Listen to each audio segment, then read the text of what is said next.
Movie के start में Ronan एक यूट्यूब वीडियो के जरिए लोगों को बता रही है कि 6 साल पहले मैंने गलती से मदर बुद्धा के रिचुअल को खराब कर दिया था। साथ ही हर चीज की वीडियो भी रिकॉर्ड की थी, जिसकी वजह से वो लोग जो इस रिचुअल से जुड़े हुए थे या जिन्होंने रिचुअल की वीडियो देखी थी सभी कर्स्ड हो गए, यानी उन पर शराब आ गया। इसी वीडियो में रोनन सबको अपने मॉम डैड के एक्सीडेंट की वीडियो भी दिखाती है, जहां एक्सीडेंट के बाद उसके डैड ने किसी मंत्र को पढ़ते हुए खुद ही अपने आप को मार दिया। एक्सीडेंट की वजह भी उनकी लापरवाही नहीं थी, बल्कि उन्होंने भी बुद्धा रिचुअल से जुड़ी वीडियो देख ली थी और कर्स की वजह से वो दोनों ही मर गए। उनके मरने के बाद रोनन ने ये बुद्धा रिचुअल की वीडियो 2 पुलिस ऑफिसर्स को दिखाई, जिन्होंने भी इस वीडियो को देखने के बाद अपने आप को शूट करके मार डाला। ये दिखाने के बाद रोनन कहती है कि मैं ये सब आपको इसलिए बता रही हूँ कि अब मेरी बेटी भी इस कर्स का शिकार हो गई है और उसे कर्स से बचाने के लिए मुझे आपकी मदद की जरूरत है। वो आप स्क्रीन पे एक सिंबल लगाते हुए अपने साथ सबको एक खास मंत्र पढ़ने को कह रही थी। सीन कट होकर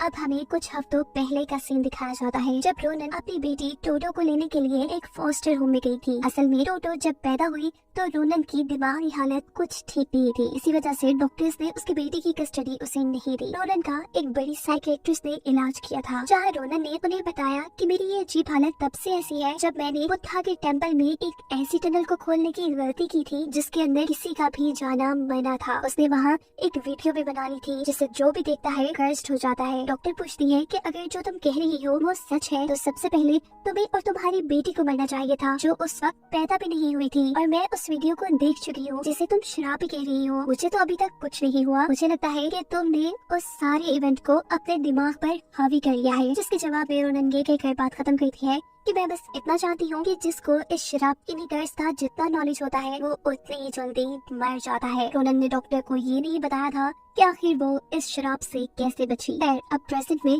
रोनन अपनी बेटी को अपने घर ले आई है। जब वो अपनी बेटी को उसका असल नाम लिखना सिखा रही थी तभी अचानक उसके घर की खिड़की टूट जाती है। रोनन जब चेक करने के लिए गई तो पीछे से उसकी बेटी की हालत बिगड़ गई। उसकी आंखों में खून उतरने लगा था और साथ ही वो घबराते हुए छत की तरफ देख रही थी। कुछ देर बाद रोनन उसे सुला देती है, जिसके बाद घर में अजीब चीजें होना शुरू हो जाती हैं, जैसे लाइट्स का चले जाना और उसी वक्त पर लिफ्ट में से किसी की रोने की आवाजें आना। आवाज को चेक करने के लिए रोनन टोटो को उसके बिस्तर पे छोड़कर बाहर चली जाती है और पीछे से टोटो अपने बिस्तर से गायब थी। दिखाया जाता है कि टोटो अब ऐसी हालत में है जैसे किसी ने उसको अपने काबू में कर लिया हो और वो जोर जोर से अपना नाम चिल्ला रही थी। साथ ही उसके खिलौने भी जुड़कर उस सिंबल की शक्ल में आ गए थे, जिससे रोनन ने पहले सीन में अपनी वीडियो में भी दिखाया था। अगले दिन रोनन जब ऑफिस जाती है तो अचानक उसके सामान में बहुत सारे कीड़े आ जाते हैं। ये सब उसकी कलीग देखकर घबरा गए थे और इस वजह से रोनन को जॉब से निकाल दिया जाता है। इसी टाइम पर उसे टोटो के स्कूल से कॉल आती है, जिसने एक बच्चे को काट कर उसके पाँव में जख्म कर दिया था। स्कूल वालों से माफी मांगते हुए रोनन टोटो को घर ले आती है और नोटिस करती है कि टोटो छत पर किसी चीज को देख कर डर रही है। वो टोटो को रिलैक्स करने के लिए ऐसा ड्रामा करती है कि जैसे उसने उस मॉन्स्टर को मार दिया है जो टोटो को डराता था। पर इस टाइम सच में हमें रोनन के घर किसी साय को दिखाया जाता है। कुछ दिन गुजरने के बाद टोटो की टीचर भी रोनन से शिकायत करते हैं कि उसका स्कूल में बिल्कुल रहा नहीं है। वो बस छत की तरफ देखती रहती है, ये जानने के लिए कि उसकी बेटी को अकेले में क्या नजर आता है। रोनन ने उसके टॉयज में कैमरा फिट कर दिए थे, जिनके अंदर रिकॉर्ड हुआ था एक भूतिया हाथ जो टोटो की तरफ बढ़ रहा था और इसी को देख कर वो हमेशा डरा करती थी। अगले दिन हम देखते हैं कि टोटो को छत से कोई आवाज आ रही है जो उसे अपनी तरफ बुला रही थी। इस आवाज ने टोटो को जैसे अपने काबू में कर लिया था, क्योंकि अब वो आवाज की कही सब बातें मानने लगी थी। जहाँ आवाज जब उसे छत से नीचे जंप करने को कहती है तो टोटो ने बिना सोचे समझे ये भी कर दिया। लेकिन हैरानकुन तौर पर अगले ही पल वो सही सलामत वापस खड़ी थी। बस फर्क इतना था कि अब उसके हाथ में एक चाकू भी था।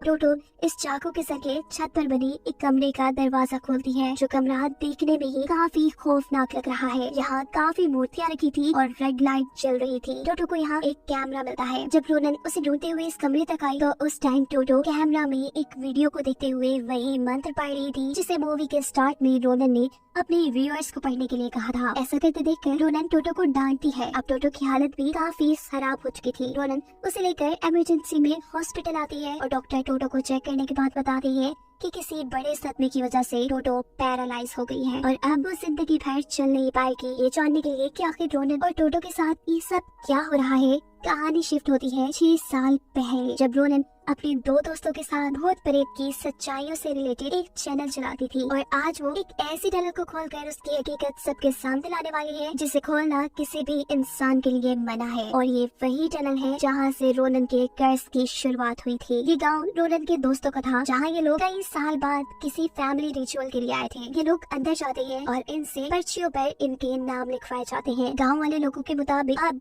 इन तीनों के नाम मदर बुद्धा को गिफ्ट कर दिए गए थे और बुद्धा को ये सब पसंद आया था। ये बताया था यहाँ बैठी एक छोटी लड़की ने, जिसे इन लोगों के मुताबिक मदर बुद्धा ने अपने मैसेजेस इन तक पहुँचाने के लिए चुना है। यहाँ मौजूद बूढ़ी औरत रोनन से कहती है कि अब क्योंकि तुम अपना नाम बुद्धा को दे चुकी हो तो इसलिए तुम इस नाम को असल दुनिया में यूज नहीं करोगी। साथ में ये भी कि तुम्हारी जो बेटी पैदा होगी तुम्हें उसे भी मदर बुद्धा के लिए सैक्रिफाइस करना पड़ेगा। इन सारी बातों से रोनन काफी घबरा जाती है और टॉम उसे समझाता है कि इन लोगों की बातों पर ध्यान न दो, हम बस अपना मिशन पूरा करते ही यहाँ से निकल जाएंगे। इन्हें यहाँ एक टनल की वीडियो बनानी थी। ये एक टेंपल के करीब जाकर देखती है कि गांव के कुछ लोग रिचुअल परफॉर्म कर रहे थे। यहाँ मदर बुद्धा की सिलेक्ट की हुई लड़की भी है और ये लोग वही मंत्र पढ़ रही है जो मूवी में बार बार हमने सुना है। रोनन के साथ ही ये सब चुपके से रिकॉर्ड करने में लग जाती है और बुद्धा की लड़की इनको देख लेती है। ये पकड़े जा चुके हैं। ये लड़की इसकी सजा में रोनन को लेकर एक अजीब से रूम में आती है जहाँ मदर बुद्धा की एक तस्वीर लगी थी जिसमें उनके एक हाथ में किसी का कटा सर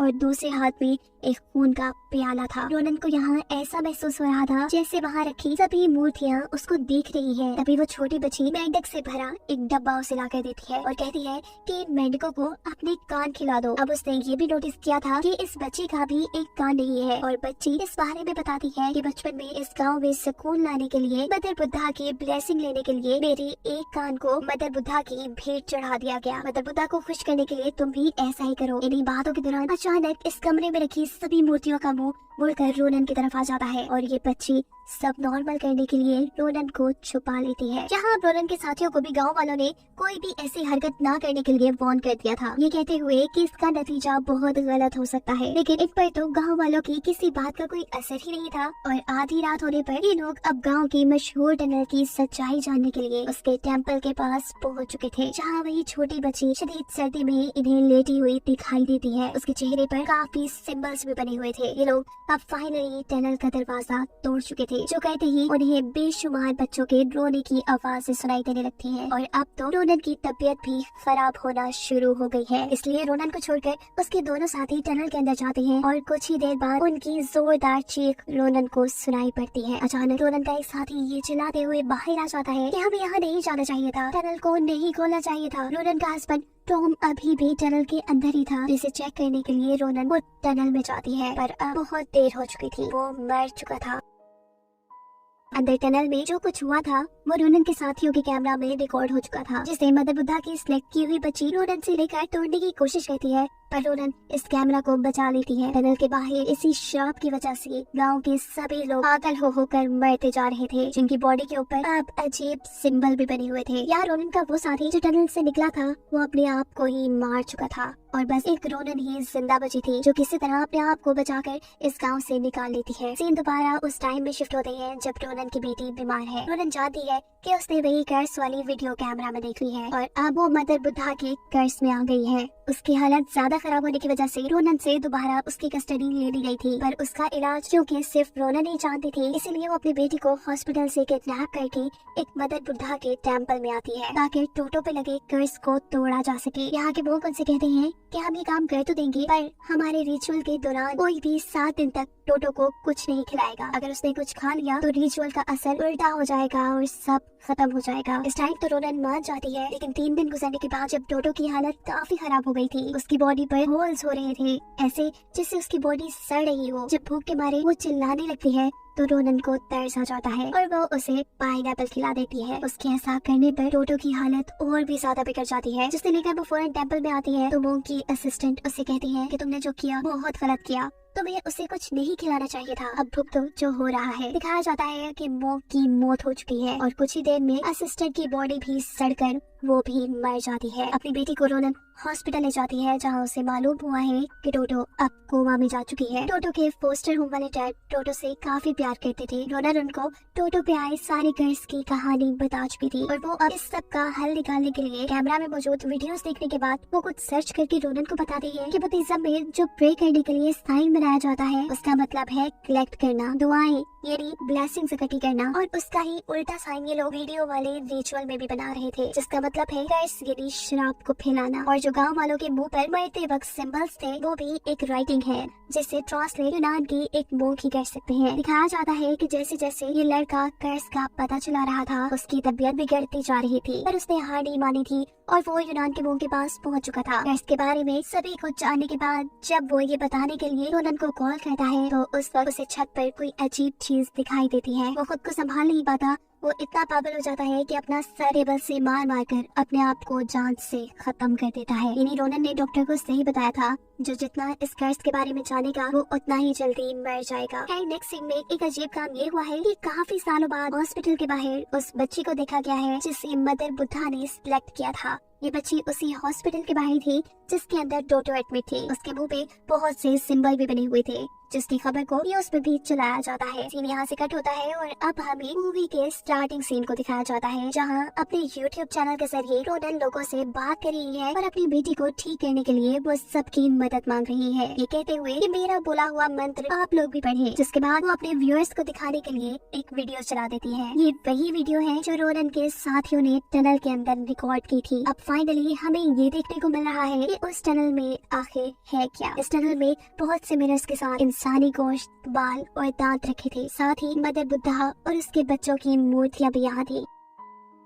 एक दरवाजे के पीछे से इन्हें काफी सारे बच्चों की रोने की आवाजें आ रही थी और दरवाजे पर वही मंत्र लिखा था जिसे मूवी में बार बार सुनाया गया है। ये लोग आगे बढ़ते हैं, उस दरवाजे को खोलकर उन्हें यहाँ मदर बुद्धा की एक बहुत बड़ी मूर्ति देखने को मिलती है जिसके चेहरे को लाल कपड़े से ढका गया था। ये कवर उतारकर मदर बुद्धा की शक्ल टॉम देख लेता है और दर्द से चिल्लाता है। टॉम का भाई जब उसे देखने के लिए यहाँ आता है तो उसके चेहरे के साथ उसकी पूरी बॉडी सड़ चुकी थी और साथ ही टॉम अजीब तरीके से अपने भाई पर अटैक कर रहा था। टॉम से बचते हुए ये लड़का यहाँ से बाहर निकल जाता है और टॉम खुद ही अपने आप को मार लेता है। ये सारा सीन और वीडियो यही खत्म हो जाती है, जिसके अगले सीन में हम उसी मदर बुद्धा की लड़की को देखते हैं जो हॉस्पिटल में है। रोनन उसके पास जाकर उसका एक कान काट लेती है क्योंकि वो अब खुद अपनी बेटी का कर्ज हटाने का प्लान कर रही है। रोनन ने इस लड़की का कान मदर बुद्धा को खुश करने के लिए काटा है। अपनी बेटी की कस्टडी फोस्टर होम में देने के बाद वो अपनी बॉडी पर बहुत से मंत्र लिखती है और उस लड़की का कान लेकर के बाद अब वो उसी टनल में आई है जहाँ वो 6 साल पहले आई थी। अब यहाँ सब कुछ बिखर चुका था। वो यहाँ मौजूद हर मिरर को तोड़ने के बाद यहाँ सभी चीजों को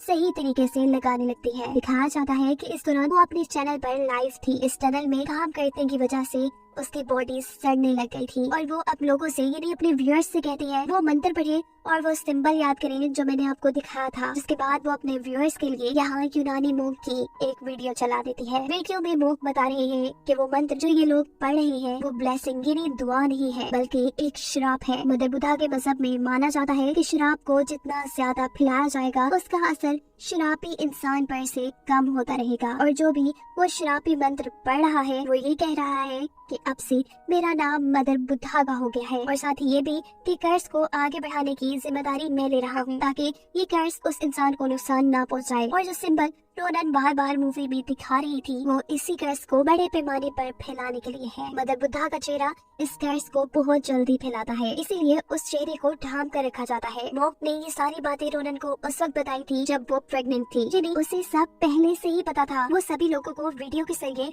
मंत्र पढ़ने का इसलिए कह रही थी ताकि उसकी बेटी के ऊपर से कर्ज खत्म होकर बाकी लोगों में ट्रांसफर हो जाए। यहाँ तक कि 6 साल पहले उसने अपने ऊपर से भी कर्ज खत्म करने के लिए बहुत से लोगों के साथ अपने माँ बाप की भी जान ले ली थी, उन्हें कर्ज वाली वीडियो दिखाकर। आखिर में मोक वाली वीडियो चलाने का मकसद रोनन का ये था कि सभी लोग अब अपने ऊपर आने वाले इस कर्ज को जान लें और इससे बचने की तैयारी कर ली। भूख वाली वीडियो खत्म होने के फौरन बाद रोनन अपनी आंखों पर पट्टी बांधकर मदर बुद्धा की मूर्ति का ढका चेहरा खोलकर उसके सामने कैमरा कर देती है ताकि श्राप जल्दी फैले और उसकी बेटी ठीक हो जाए। मदर बुद्धा की शक्ल सच में बहुत ही ज्यादा खौफनाक थी। वहाँ मुंह की जगह एक टनल थी, गोश्त से बनी एक टनल जिसके अंदर बहुत सारे सुराख थे, ऐसे जैसे गोश्त सड़ रहा हो और इसमें कीड़े पड़ जाए। रोनन के इस मदर बुद्धा के चेहरे को खोलने की वजह से उसकी भी मौत हो गई थी, पर उसकी ये सारी मेहनत बेकार नहीं गई क्योंकि कहानी के आखिरी सीन में हमें दिखाया जाता है कि उसकी बेटी बिल्कुल ठीक हो चुकी थी। कर्ज आगे लोगों पर ट्रांसफर हो गया था और उसकी बेटी पर से कर्ज का असर खत्म हो गया था, जिसे दिखाते हुए ये कहानी यहाँ खत्म हो जाती है।